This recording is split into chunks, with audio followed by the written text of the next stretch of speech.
Good evening, everyone. I'm Kelly Wright. Thanks for joining me as we spend this next hour together. As always, I do sincerely hope that you are safe and well, taking care of yourself and your family because you matter. My opening observations tonight rest upon what we must do to get through this together. The President of the United States is talking about equity. He's talking about changing the way things have been done for so many years. He's actually addressing that there is a systemic issue of racism in this country. Now, there are people on the right who refute that. They say it doesn't exist, that is poppycock. And there are people on the left who will acknowledge that it does exist and more needs to be done. But let's come down to the middle right now. Whether you're on the left or on the right, the bottom line is there is a divide in this country. There's a divide politically, racially, economically, socially, and we must do our part to bridge that divide by not pointing fingers at each other or maliciously wounding each other with our words. Remember when that insurrection took place, that terrorist attack on the United States Capitol? It was the Senate chaplain, Barry Black, who said it so clearly. There is power of life and death in the tongue. The words we say and the things we do really can make a difference. So let's choose our words wisely as we move forward, as the President of the United States is now trying to do, in healing this divide by making sure we choose words that bring healing, not division. And those are my opening observations. So it gives me a great pleasure to introduce to you Alison Vaughn. What can I say about her? She's amazing. She's done so much. She's an entrepreneur, a community advocate, a public speaker. She works in the space of actually helping people and lifting people up. And she's wearing, well, she's rocking the black and the pearls. Tell me all about that, Alison, where we begin this interview about why you're doing that and what you're trying to impart to young African-American women about their future based on the inauguration of Vice President Kamala Harris. Well, first, thanks for having me as a guest on your show. This is a pleasure. I'm wearing the pearls, as you can see. I think every African American woman wore pearls on Inauguration Day. It's just a sign of being ladylike, feminine, in support of Kamala Harris, in support of sorority. I am a Link, and Vice President Kamala Harris is a member of the Links as well. So she's my Link sister. And so I always wear pearls anywhere just because they're timeless and very classy. Very classy indeed, and you look very classy, and all the great things that you're doing in terms of helping young girls and even older women in the workforce development space. I want to go back to the inauguration of Vice President Kamala Harris, the first African American female and South Asian female to, and the first woman to be elected to the vice presidency of the United States. You have a classic picture that went viral of little Black girls sitting in front of the television watching the inauguration, and tell me what was on the backs of their t-shirts.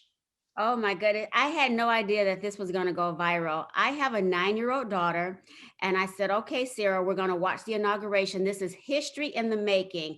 And I said, this is going to be the first African American vice president of the United States. And I said, she did it. You could be next. And I thought, wow, you could be next. And so I said, I want to get a t-shirt. And so I got some t-shirts made up.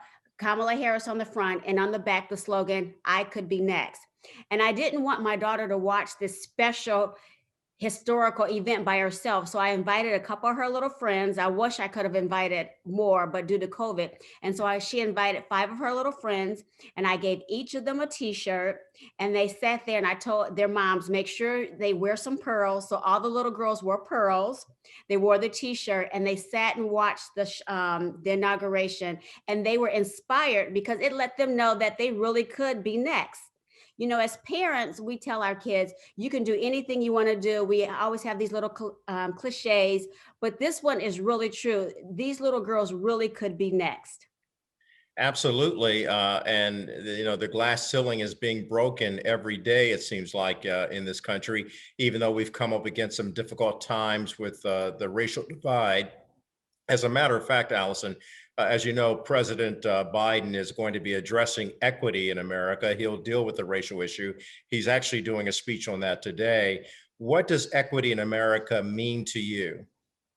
Well, that's a really good question, especially being here in Detroit, a city that is predominantly African American. And I'm so glad that Michigan won the Democrats for Biden. But it's so important, and especially since I am the CEO of Jackets for Jobs, I'm always fighting and doing things to make sure that the Detroiters are employed, because that's what my company is all about, is employing and working with welfare recipients, women and men that are in the underserved population. So it's so important for fair wages, equality, equity, getting jobs and being employed. So that's what I've been working with for the last 21 years, is making sure that African Americans have an equal share. And in that same vein, there is a need for working moms and for a lot of mothers who have been impacted adversely because of this COVID-19 disruption to our lives and to their lives as working moms and as single parent moms.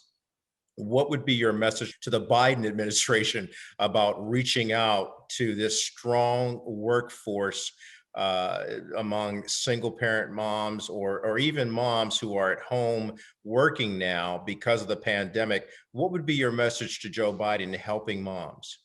Well, I'm glad regarding the $15, because there's so many, working poor.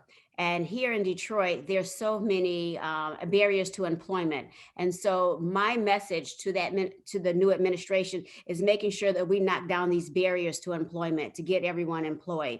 And so I like how the initiatives that the Biden administration is doing.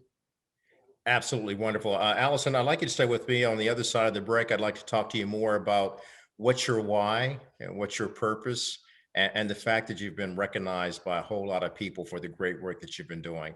Talking to Allison Vaughn, we'll be back with more after this.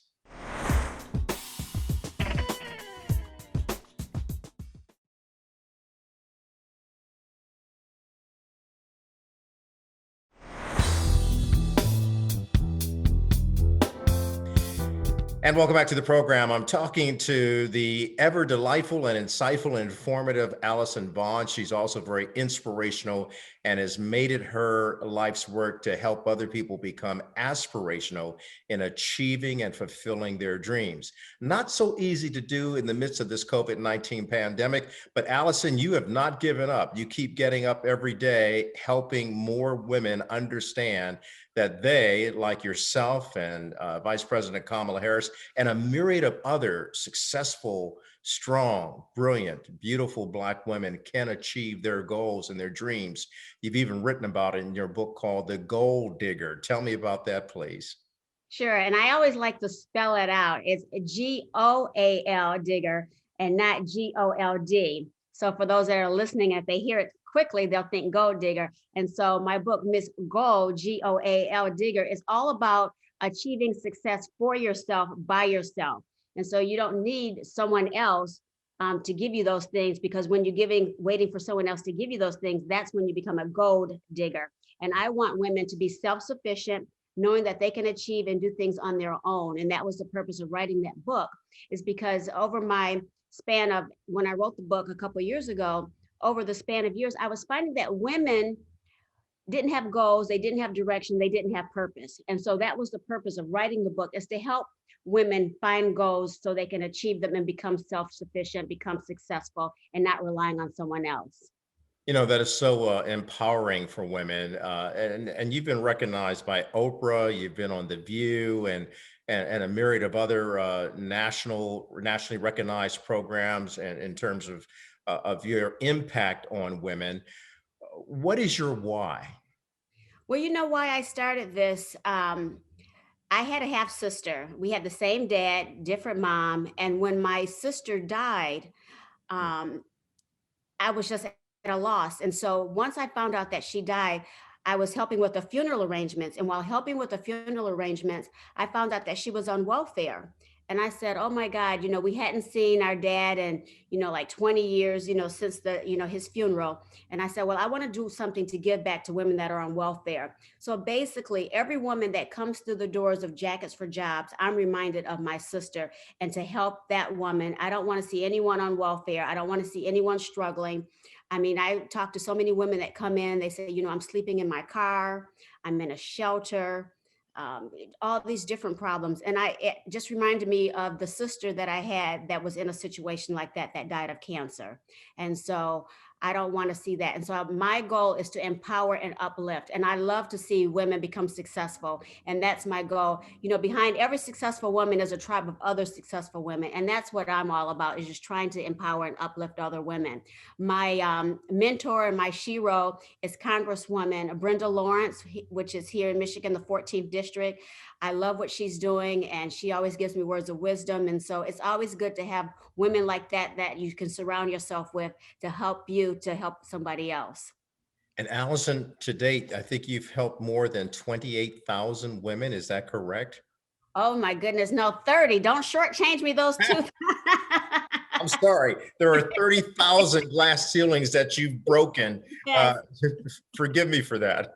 Oh, no, no, no. I always, when people say, is it about 20? How many people have you served? I said, don't shortchange me. All those people that we've helped make a difference in their lives. So yeah, over 30,000 people that we've impacted. And so what this is, it's like a ministry to me. God gave me this idea to help people. And then can you believe 21 years I've been doing this? I started when I was 2. And Exactly.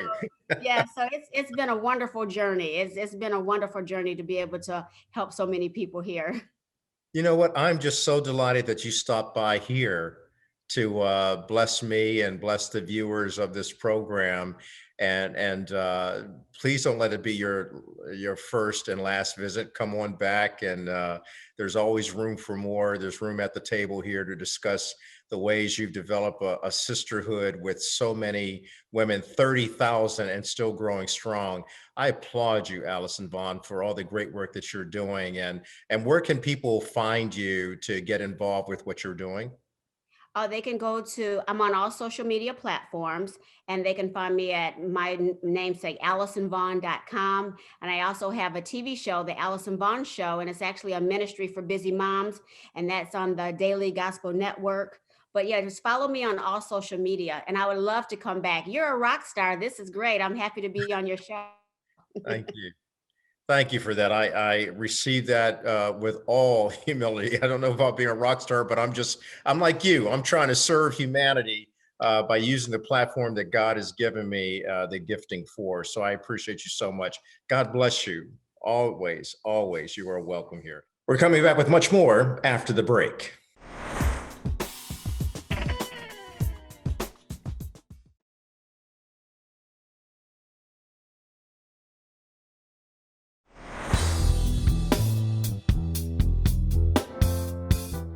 Welcome back to the program. So the President of the United States, Joe Biden, is addressing the equity issue here in America.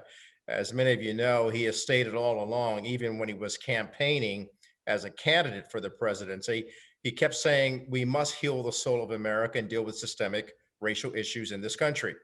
Well, one of the things he's talking about today is bringing equity not only to Black and Brown Americans, but also to Asian Americans who have been through a lot this past year because of coronavirus and the way they've been treated based on the past administration. Joining me now is Li Jing. She is a friend of mine. She is part of Star Global New York, and she's joining me from Miami now, where she's embarking upon new ventures as well. Li, good of you to join us today.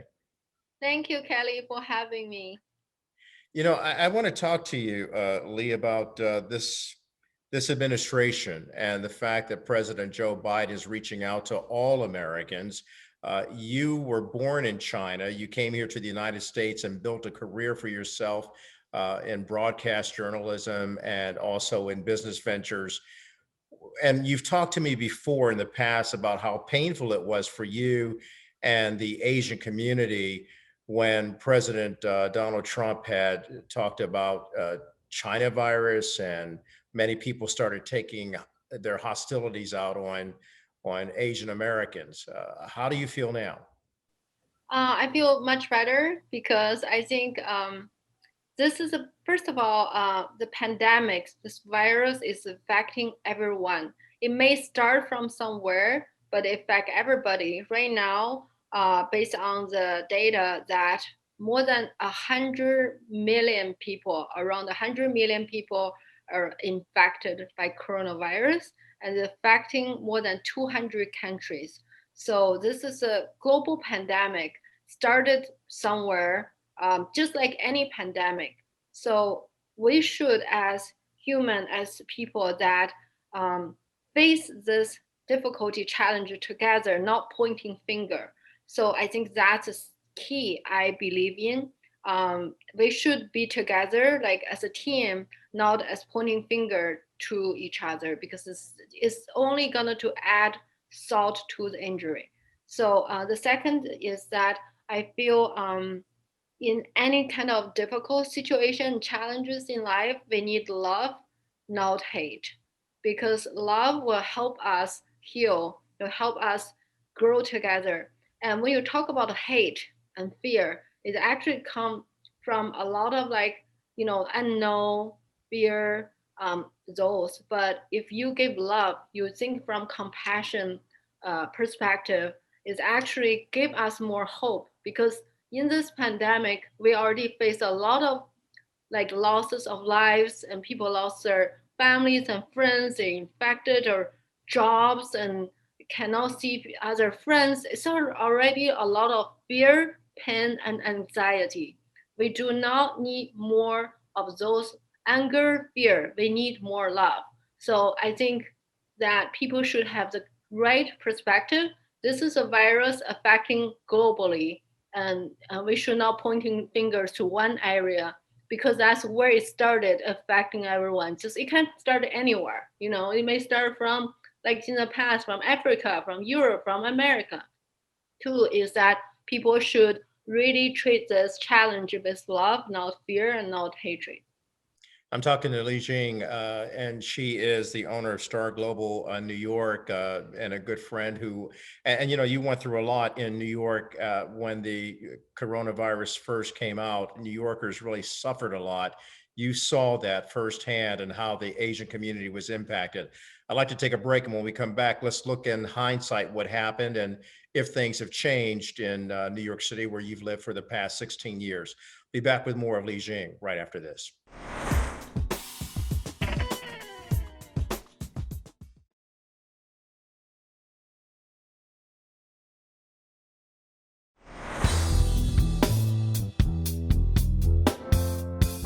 Lee, when you first came to this country, you came here in pursuit of the American dream and you wanted to expand upon it to make it a global dream. You went on to broadcast your own programming called Jingli USA, which focused on Chinese Americans, Black Americans, all Americans, and the success that they had in achieving the American dream. And you shared it with people in China as well as the United States. It was quite a success for you to be able to do that and to bring people together.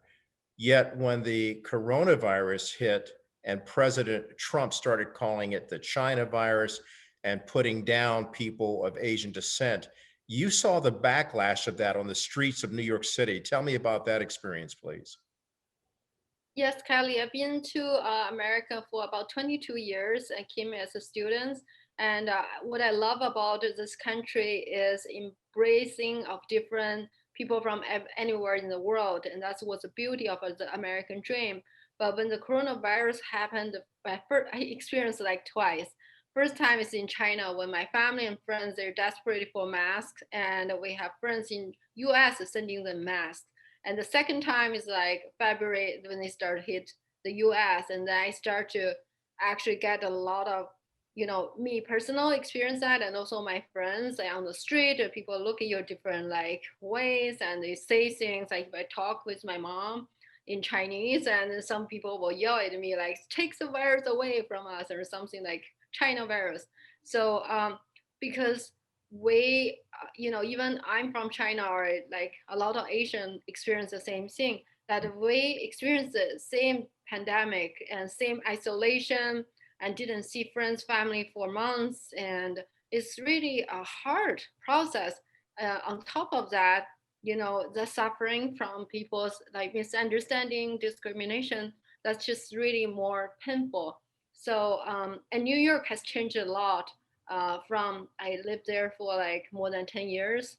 And from like, I actually lived in Times Square before, and it was so busy. And all of a sudden, it's just unbelievable. The Times Square has become empty. Like I feel it was in a movie. Um, and so that's how I feel like this virus really changed, affected us so much. And now, like hopefully with the vaccine and everything, like people like putting on masks, be more careful, we can put this in under control and we can go back to our normal life. But I think really important is that we should really help each other to go back to normal life. New York, Miami, or anywhere in the U.S. and in the world, and you know um, instead of pointing fingers and especially like the discrimination against Asians. As we move forward now, trying to get through this coronavirus, what do you say about the healing that has to take place for this whole America, and also getting the vaccinations out so that more people can get vaccines? Um, the good news is, Kelly, we have the vaccine now. So that's a really good news. So I feel the administration and the government should try to get that out to as many people as fast as possible. That's number one. And two, I think people now they should be actually careful because now this is a season you see another surge of COVID and the different strains. So I think people should be even more cautious now, wearing masks, not just masks, but two masks, I think, and wash the hands and take the COVID test and keep the social distance. I think those are really, really important. And the other thing is, I think psychologically, we went through a lot this year. The whole world went through isolation, fear, panic, loss of job, like families, friends. We went through so much. So right now, we don't need any more fear, hatred, and anger. We need more love, compassion, and embracing each other and helping each other. So that's what I hope and I believe we'll see that. And China is, you look at China, it's already back to normal now. Leah, I always appreciate you, and I appreciate the great work you've been doing in New York, and now you're doing it in Miami. I hope and pray that everything goes well for you. You're quite a successful businesswoman coming into this country, not even knowing how to speak the language, and you have built quite a successful business for yourself with the Star Global Group. I really appreciate all the great work you're doing. Thank you very much, Kelly. You and your story always inspired me, and I'm so happy that you're sharing this great message with people. And I hope that more people, especially people in China, can see your show. That would be great. Thank you. Appreciate you so much, Lee. All the best to you. Thank you, Kelly. When we return, we'll revisit an interview that I had with the author of a new book about Ida B. Wells. We'll talk to her great granddaughter next.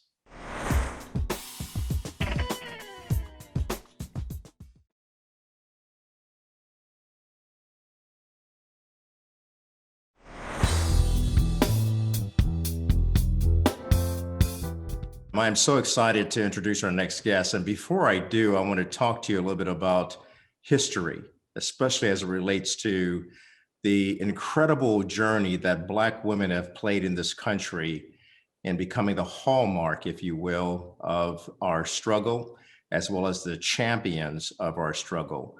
Black women who stood against tyranny, who stood against slavery, who stood against lynching.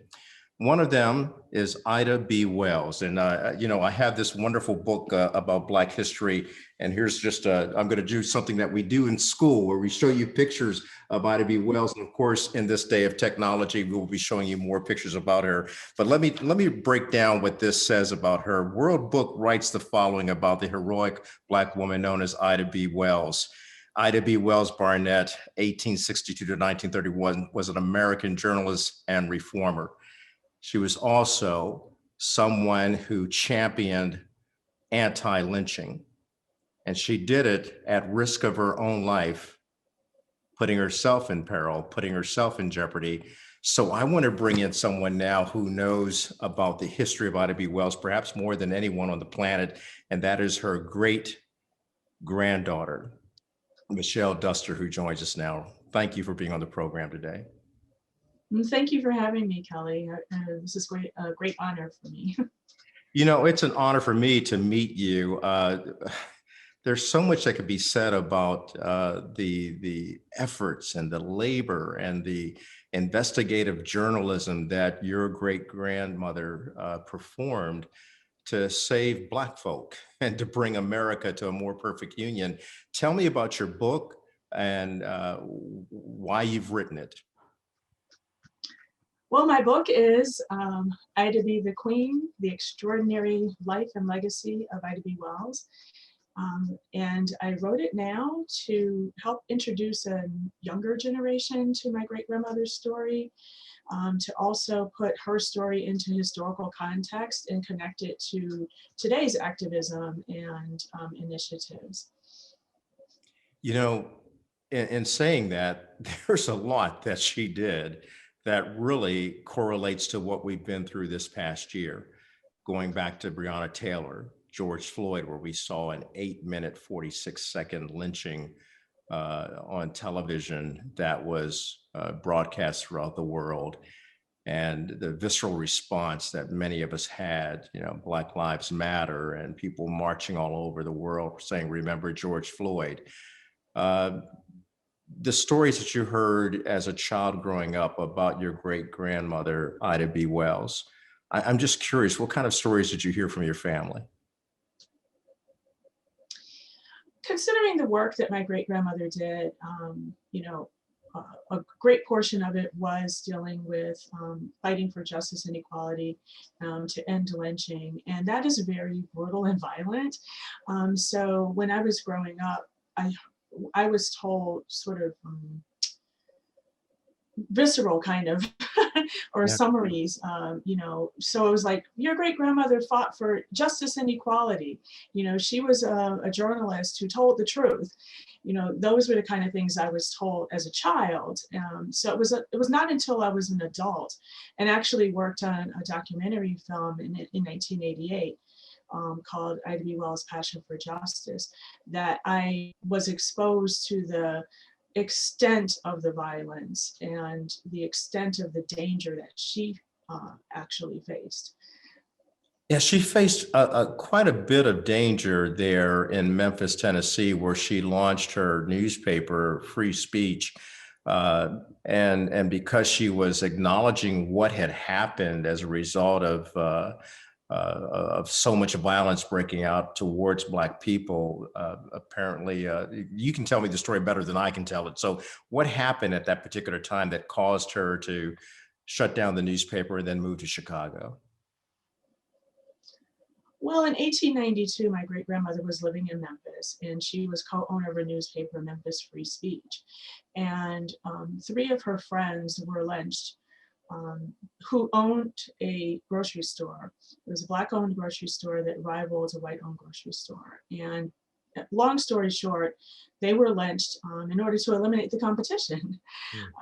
And so my great-grandmother put 2 and 2 together and realized that lynching was not about punishment for a crime, but it was about oppressing Black people. It was domestic terrorism, and it was a backlash to Black progress. And so she advocated for people to boycott the streetcars in Memphis, to boycott white-owned businesses, and for those who could afford to just leave Memphis, because she realized that nobody would ever be able to get justice in that city. So she put 2 and 2 together and realized it was economic oppression versus criminal kind of punishment. Well, how does that grip you as the great granddaughter of Ida B. Wells and championing her cause with your new book? I personally see quite a few parallels between what's happening today and what my great grandmother was dealing with. I think that the outgoing president and the uprise of racial hatred was a response to Barack Obama's presidency. So this sort of anger of Black achievement there's a history of there being resentment and backlash towards Black people. And I mean, if you look at what happened after World War I, what happened after World War II, I mean, there were race riots after every single one of them. Even if you look at the more recent civil rights movement of the 1960s, it was in response to, progress. So I feel that our country sort of goes in circles, Black progress and then rage and backlash and trying to quote put people in their place, or we're taking somebody else's place, instead of actually believing that we are Americans as well as everybody else, and we are citizens and we deserve the same rights and opportunities as everybody in this country. And we're coming back with more after the break.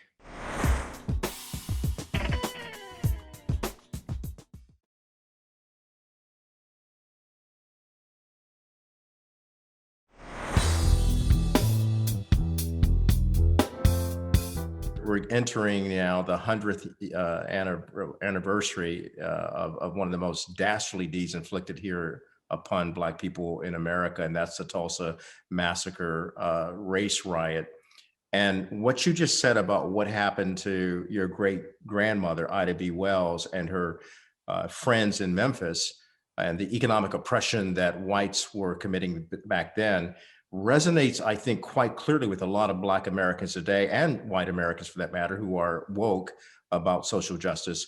But we see the same kind of things happening 100 years ago in Tulsa with that massacre, and then seeing the modern day lynching of George Floyd. How does that grip you as the great granddaughter of Ida B. Wells and championing her cause with your new book? I personally see quite a few parallels between what's happening today and what my great grandmother was dealing with. I think that the outgoing president and the uprise of racial hatred was a response to Barack Obama's presidency. So this sort of anger of Black achievement there's a history of there being resentment and backlash towards Black people. And I mean, if you look at what happened after World War I, what happened after World War II, I mean, there were race riots after every single one of them. Even if you look at the more recent civil rights movement of the 1960s, it was in response to, progress. So I feel that our country sort of goes in circles, Black progress and then rage and backlash and trying to quote put people in their place, or we're taking somebody else's place, instead of actually believing that we are Americans as well as everybody else, and we are citizens and we deserve the same rights and opportunities as everybody in this country. Well said, and very true. And it's really you're embodying the spirit, if you will, of your great grandmother Ida B. Wells, who, when she when she had to flee Memphis, she went to Chicago, but she didn't stop. She wasn't feeling no ways tired. She kept on moving on and continued her activism through journalism, through writing, through reporting, and then through social activism in terms of helping found the NAACP and the women's suffrage movement. There's so much that's in your family. I'm just glad you're bringing this book out to shed light on a lot of young people in America and even older people in America who are not privy to all of the insights that you have as the great granddaughter of Ida B. Wells. Tell me more. I'm actually sitting here just waiting to listen to more. Well, like you said, she was a leader in the suffrage movement. She was born in 1862 into slavery during the Civil War. And so she didn't have the right to vote until she was 58 years old. And that was a result of her activism in the suffrage movement to fight for women to have the right to vote. There was racism within the suffrage movement. And so she founded her own suffrage club, the Alpha Suffrage Club, in 1913, an all-Black suffrage club. And that club was very instrumental in helping Oscar DePriest become the first African-American alderman in Chicago in 1914. So she was very involved in politics, in activism. She actually ran for state senate in 1930, which was only 10 years after the 19th Amendment was passed. So she truly believed that as an American citizen, she deserved the right to enjoy and participate in all of that this country had to offer its citizens. So she was really challenging the idea of citizenship. When your family, when you're gathered around the dinner table as a little girl growing up and you're hearing these stories, did it hit you at that point in time about the greatness of your great grandmother, or was it something you had to mature into, something that you had to see the world through your own lens and then understand, this is what my family was trying to tell me? When I was growing up, my great grandmother's work and legacy was told to me and my brothers and cousins in bits and pieces. It wasn't like we sat down and said, once upon a time there was your great grandmother in this linear story. It was more, I think, the way most people learn about their family, of like, oh, by the way, your great grandmother owned a newspaper and she did this. But it was more told from a perspective of values, of your great grandmother fought for the right to vote, or she believed that her voice was important, and she co-owned a newspaper because she had business savvy. And so we were more told about her from the perspective of who we should be, how we should believe in ourselves, because she believed in herself. So it was more told as a way to encourage us to be our best selves. We'll be back with more after this.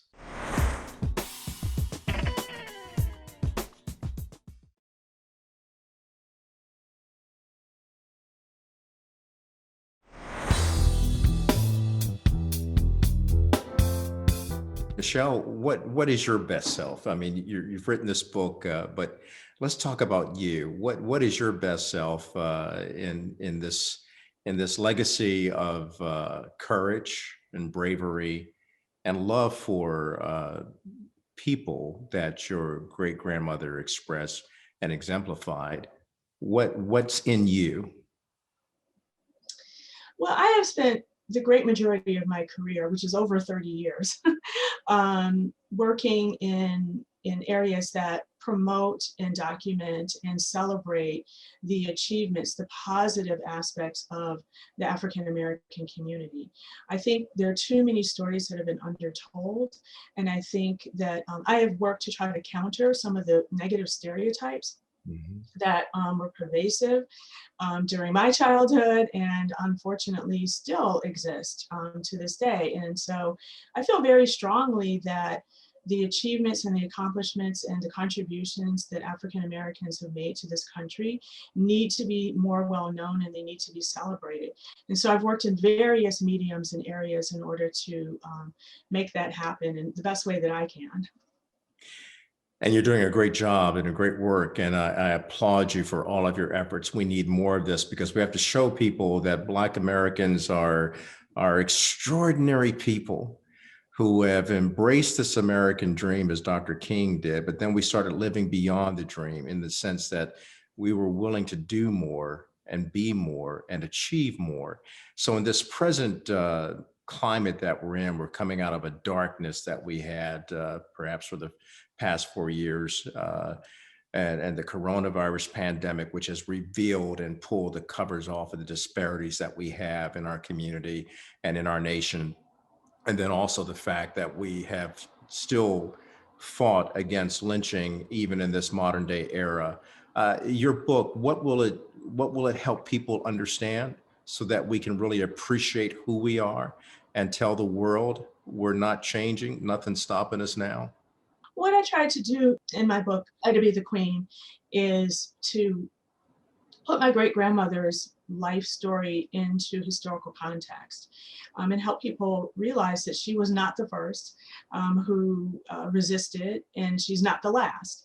And so there's a 400-year history of Black resistance, of Black achievement. And so I think that hopefully it'll give people a sense of pride and a sense of hope, that if, you know, I would always tell myself, if my great grandmother can do it, I can do it too. So hopefully people will feel that when they learn her story, but also see the connection between what she did and what people are doing today, and realize that we all are fighting different kind of battles, but there's a lot of similarities. The name of your book again? The name of my book is Ida B. the Queen, The Extraordinary Life and Legacy of Ida B. Wells. I thank you for sharing her story. I look forward to the book coming out on Tuesday. Is that right? Yes, January 26th. And I thank you for sharing your insights of your great-grandmother, Ida B. Wells. Michelle, it's a pleasure to have you on the program. Thank you so much, Kelly. I really appreciate this opportunity. We'll be right back.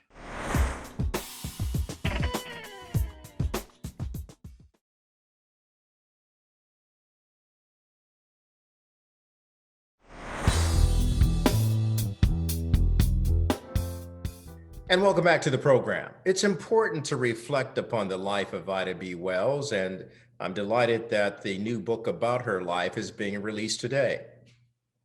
The important thing that Ida B. Wells, as a Black woman, contributed to all Americans was suffrage, making sure that women would gain the right to vote. Also, speaking out against lynching, as we must continue to do even in these modern eras in the wake of George Floyd. And she also talked about social justice and healing that racial divide to bring more equity to the United States of America in order to form a more perfect union.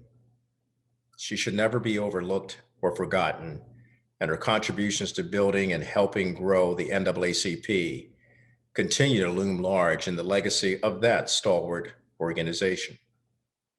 In closing tonight, hopefully through all of the people that we've seen on tonight in terms of our guests, hopefully we've been invited and ignited to keep spreading love, freedom, and peace. Good night. Ladies and gentlemen, this is your friendly conductor. All aboard the Love Train. All aboard the Love Train.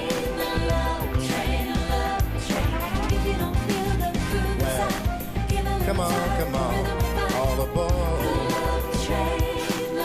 Let me break it down for you like this. The rhythm of love is easy to find if you're listening.